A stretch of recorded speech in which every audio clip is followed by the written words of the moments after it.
프랑스가 우크라이나의 병력 투입 가능성을 시사한 건데 어떻게 확인된 건가요?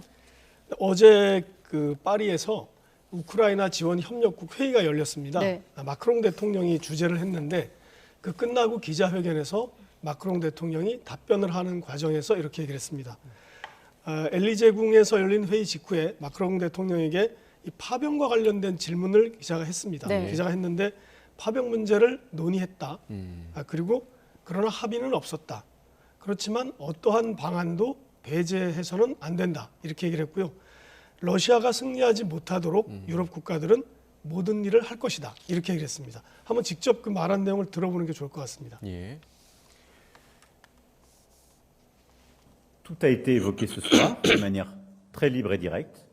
Il n'y a pas de consensus aujourd'hui pour envoyer de manière officielle, assumée et endossée des troupes au sol, mais en dynamique, rien ne doit être exclu. Nous ferons tout ce qu'il faut pour que la Russie ne puisse pas gagner cette guerre. 네, 이 우크라이나 파병에 대한 검토 좀 갑자기 나온 얘기인 것 같은데 그동안 이런 조짐이 있었습니까? 그래서 이게 처음 이런 얘기가 공식적으로 논의가 된 것 같은데요. 예. 네. 마침 하루 전에 그 슬로바키아 총리가 이 회의를 참석하기 직전에 이런 얘기를 했습니다. 일부 나토 국가들이 파병을 검토하는 것 같다 이런 얘기를 했고 그러나 어떤 나라인지는 특정을 하지 않았습니다. 예. 그러니까 이제 회의 끝나고 마크롱 대통령에게 이런 질문이 나온 겁니다. 아마도 러시아의 반격이 요즘 거세지고 또 트럼프 전 대통령이 대선 후보 연설 과정에서 우리는 돈을 만약에 내지 않으면 군대를 뺄 뿐만 아니라 러시아가 나토 국가를 공격하도록 네. 부추기겠다 이런 얘기를 하고 난 이후에 굉장히 수위가 높아진 것 같습니다. 경계의 수위가. 네. 그런 이후에 나온 발언이라서 굉장히 주목됩니다. 네. 러시아가 반발했을 것 같은데 입장이 나온 게 있습니까? 러시아가 공식 입장은 그 사이에는 없었습니다. 이게 밤에 나온 얘기이기 때문에 대신 이제 유럽에 있는 러시아 대사, 그 빈에 있는 콘스탄틴 가브릴로프라는 유럽 안보협력기구 그 사무실에 러시아 대사가 있습니다. 이 사람이 한 얘기가 파병을 하게 되면 나토와 러시아가 직접 충돌할 수 있다. 이렇게 얘기를 했습니다. 그리고 이렇게 되면 전쟁의 방향을 예측하는 것이 불가능할 것이다. 그리고 유럽 시민들도 유럽에서 전쟁이 나는 것을 바라겠느냐? 러시아도 바라지 않는다. 이렇게 얘기를 했습니다. 굉장히 우려를 나타낸 건데 러시아 정부의 공식 입장이라기보다도 네. 유럽에 나와 있는 러시아 대사가 이렇게 일단 요 정도 입장을 나타냈습니다. 예.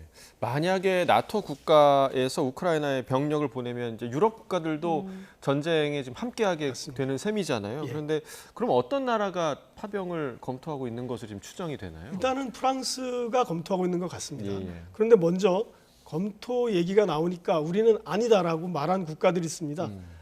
러시아와 굉장히 근접한 폴란드, 체코 이런 나라들은 우리는 그런 검토를 한 적이 없다. 이렇게 예. 다 잘라서 말을 했고요. 슬로베키아의 피초 총리도 이런 얘기를 하는 걸로 봐가지고 자기네들도 안 한다라는 쪽에 지금 기울어 있는 것으로 느껴지고 있고요. 예. 그런데 이제 슬로바키아의 피초 총리 말을 자세히 들어보면 군대를 이미 우크라이나에 보낼 준비가 된 국가도 있다. 이렇게 얘기를 했습니다. 그리고 절대 안 된다는 나라도 있었고 네. 고려해 보겠다라는 나라도 있었다고 합니다. 굉장히 좀 이렇게 아직 의견이 집약이 되지 않고 있는 상황이고 그런데 이제 이 슬로바키아의 피초 총리 얘기가 하나 더 있는데 파병을 희망하는 나토 또는 EU 국가들끼리 조만간에 양자 협상에 나설 가능성도 있다. 그러니까 굉장히 가까워진 건데 그동안 우크라이나에 강력한 무기를 제공한 나라를 미국을 제외하고 유럽에서 보면 프랑스가 있고요, 영국이 있고 독일이 있고 네덜란드가 있습니다. 예. 아마 이 나라 정도가 검토를 하는 게 아닌가. 물론 이것이 이제 실행에 옮겨지기까지는 굉장한 많은 절차가 필요할 텐데 그런 정도 나라를 꼽아볼 수 있을 것 같습니다.